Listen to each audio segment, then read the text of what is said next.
couple years ago, I made this decision to join a men's group. And it was because I felt this disconnect. You know, I'm trying to get closer to God. I'm trying to understand my purpose. And I thought maybe joining a men's group would be helpful. And I took this class on a series called Wild at Heart. And it was really about knowing your story, researching your timeline to understand why you make decisions the way you make decisions. But then sharing it in a men's group was intimidating. You know, I went into this class with, I'm not gonna know anything about these guys, and they definitely won't relate to me. I mean, my background of coming up in the streets and fighting for everything I got and getting to where I'm at right now, these old men won't even begin to understand what I'm going through. And I sat in this class over a few weeks, and I would hit them with stories just to watch the reaction. And there was a lot of shock value because, you know, I've gone through it. I've had some really crazy things happen in my life. And at the end of that seminar, at the end of that class, that session, I learned all of us were going through the same thing. We were all sharing the same emotions: fear, anxiety, depression, not feeling wanted, that isolation, the pressure of trying to be the leader, right? The tribe leader, but not knowing what to do. We all felt this, and all of us were hiding it and putting out this perception. You know, I create this image of who I want you to see right there, and I don't let you in, and you'll never get to know the real me. And that was a changing moment for me, because then I started to realize I was disconnecting myself from other people. I wasn't getting invites to go out to a party or a barbecue or a social event because I had created a perception that I was too busy. So if you keep saying you're busy, I'm gonna stop inviting you. And that's exactly what happened to me. I was asking my wife one day, I was like, how come nobody calls me no more? Like, I don't have any friends. I don't have any relationships. I'm working so hard. And she was like, you created that. And that hit me hard. I chose to be isolated. I chose to be alone because it was easier. And as I got deeper into that discussion, I started to realize that was coming from a lot of my past. I've had so many people in my life break that trust, right? You open yourself up. I'm gonna be vulnerable with you. I'm gonna bring you into my world. I'm gonna introduce you to my family. I'm gonna introduce you to my feelings, what I like, what I don't like. I'm gonna give you all that. And then to have that trust broken, for someone to just hit you with a curveball and do you wrong, you shut down. And you shut down again until you're to the point where you won't open yourself back up. You got a wall so thick, can't nobody get through it. And that's a survivalist mentality. That's a I'm not gonna quit, but I'm gonna stay protected. I'm in defense mode. I'm in survival mode. I'm gonna make it no matter what comes at me. I'm gonna get through it. I'm gonna suffer through the pain, and I'm gonna keep standing here and fighting. And that mentality for me was shaped when my father passed away. When I lost that person in my life, that male role model, the man that I was supposed to become his image, when I lost that person at 10 years old, just snatched, gone in a week, all of a sudden I was the man in the house. And all of a sudden I had to become an adult. The situations that I was placed in of abuse, neglect, hunger, I had to fight. I had to fight for me. I had to fight for my brother. You know, we used to be in situations where the people we were around wanted to make us tougher, right? When you live in those neighborhoods, everything's about being hard, being tough. So you would get beat up to make you tougher. Now, punching an 11-year-old in the chest repeatedly to make him tougher ain't right.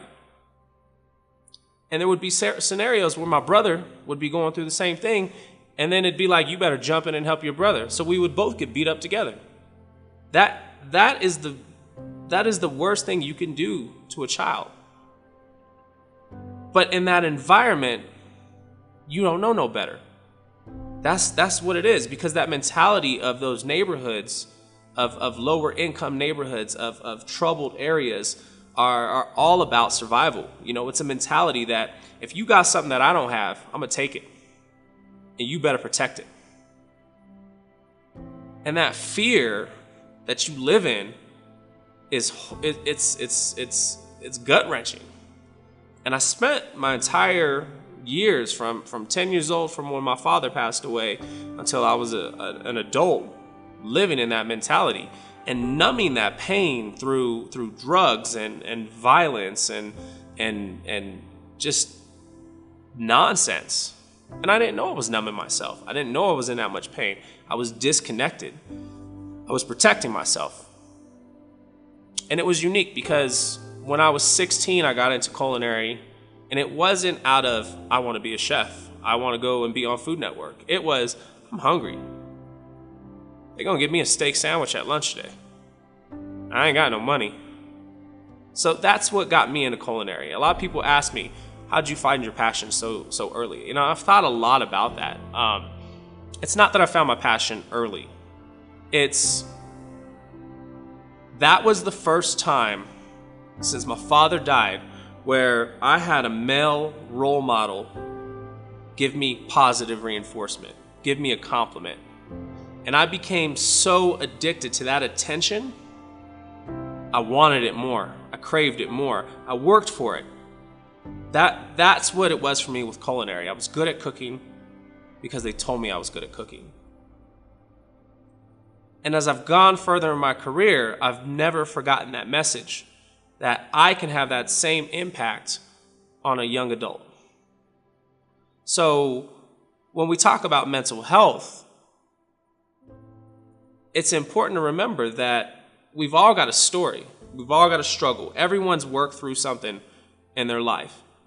And we downplay our story because we don't think it's important enough to talk about. We don't think our story matters because that story's worse. So we need to hear that story. But in reality, your story is what changes somebody's life. Because they probably went through something very similar to what you went through. They probably have a background that's very similar to your background. So you have to share your story. You need to talk about the pain. You need to talk about the tears. You need to talk about the anger. You need to talk about the frustrations, the loneliness, because somebody's going to connect to that. And that could be a moment in their life that shifted that path from depression and suicidal to success.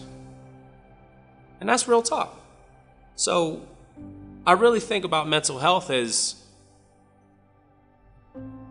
being a great mentor and being open and honest and not creating a false perception of my life's perfect. Because today we live on social media. Everyone's on Instagram. Everyone's on Facebook. And all we're doing is posting our greatest hits. These are the highlight reel of my life right now. Check it out.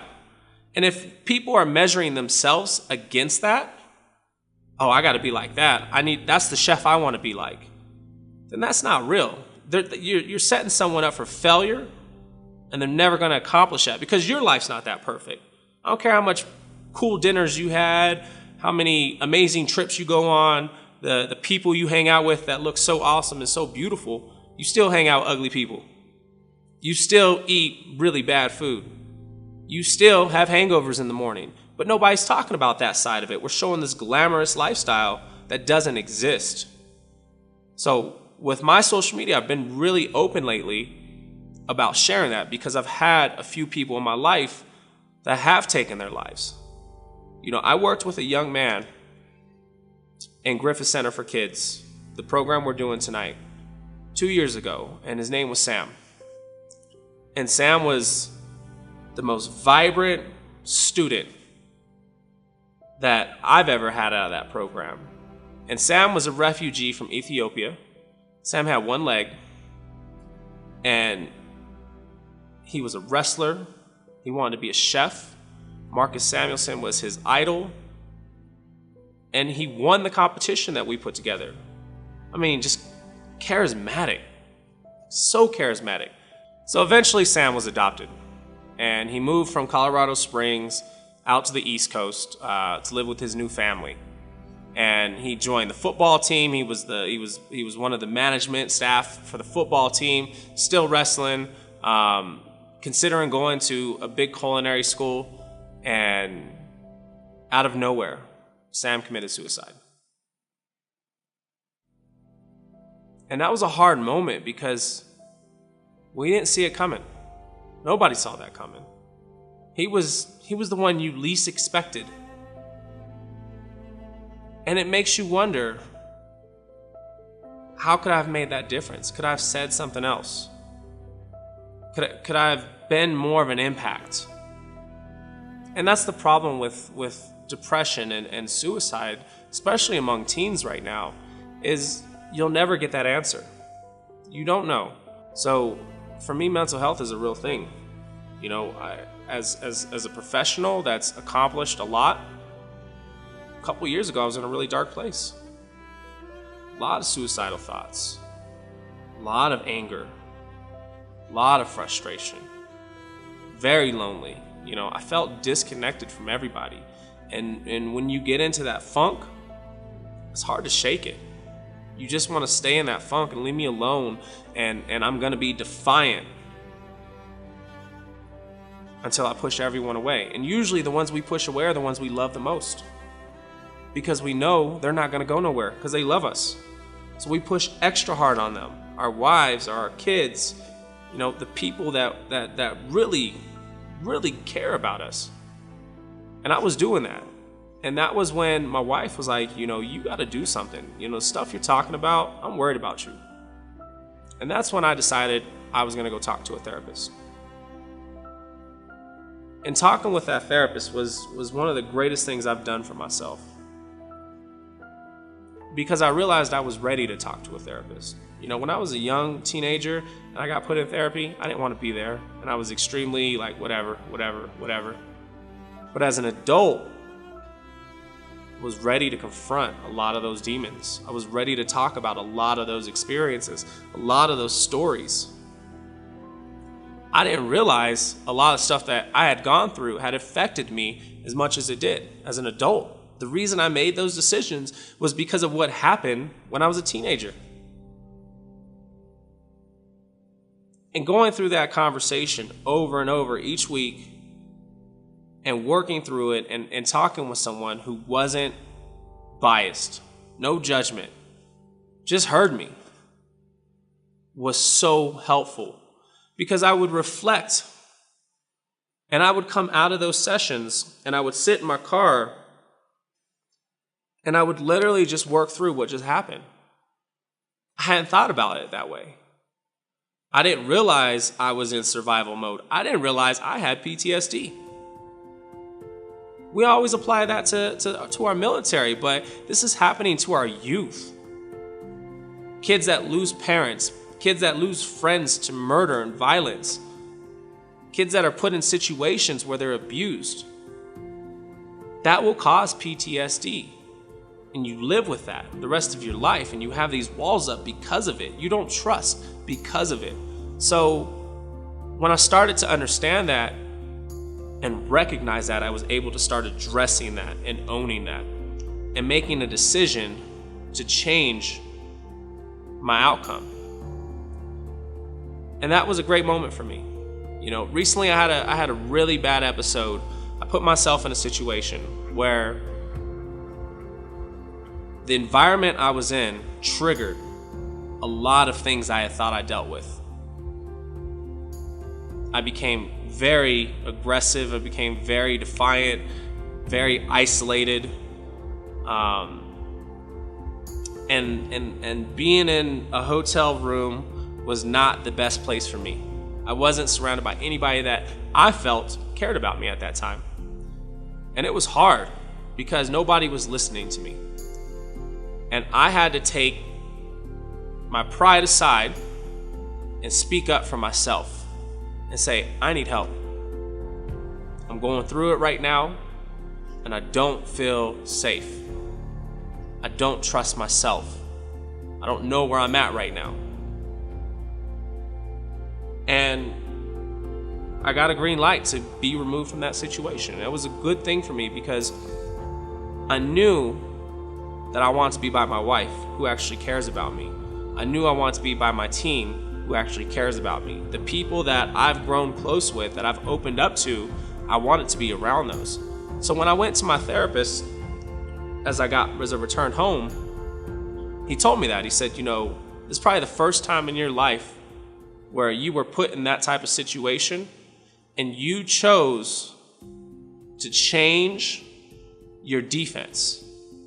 Instead of just going into survival mode, putting up a wall and just working through it and fighting through it, you knew, probably for the first time in your life, that there was a safe place that you could go to where people cared about you. And that was a real moment for me. That was a real moment where I understood that I control my outcome. I manage my time. I manage my mental health. I gotta change the way I'm living and the way I'm thinking and the way I'm responding and the way I'm acting. I can't control nobody's actions but my own. So this is why I speak so much on mental health recently, is I know where I was heading and I know what I've done to change that path. And I want to be that influence for a lot of people, because the industry I'm in other industries, this is a real thing. Men don't feel comfortable talking about their feelings. Men are a symbol of strength and power and leadership. You're not allowed to talk about your feelings. You gotta be hard. And that's wrong. Because that's where depression comes from. That's where people shut down.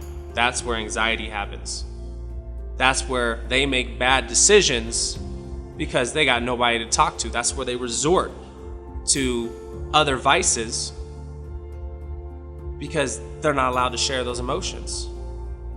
So we need more strong men talking about being vulnerable, talking about how you feel and what you've gone through, so other people don't feel crazy. They know it's okay. I love the fact that we're starting these groups of bringing powerful men together and powerful women together and discussing mental health. That's important. We need more of that in our community.